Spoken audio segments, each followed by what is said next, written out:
Welcome to the Slop Farm. Enjoy the video. In this video, I will explain how to change a Volkswagen Jetta air filter. First, gather your tools, including a screwdriver and the correct replacement air filter. Make sure your engine is completely cool to avoid any burns. You'll find the air filter housing under the hood, usually a black plastic box. This simple maintenance task can improve your car's performance and fuel efficiency. Now let's access the filter. Depending on your Jetta model, you'll either unclip several metal clips or unscrew a few screws around the housing.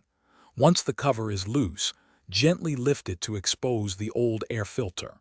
Take a moment to observe how the old filter sits in the housing. This will help you install the new one correctly. Be careful not to drop any debris into the air intake.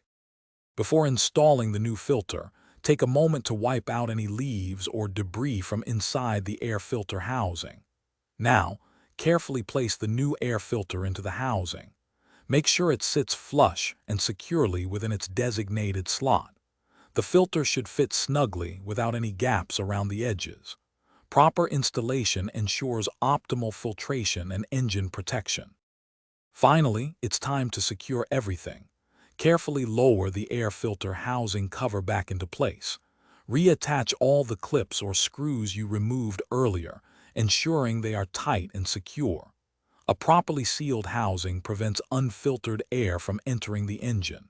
Start your Jetta to confirm everything sounds normal. You've successfully changed your air filter. Thanks for watching. Consider subscribing if we helped you today.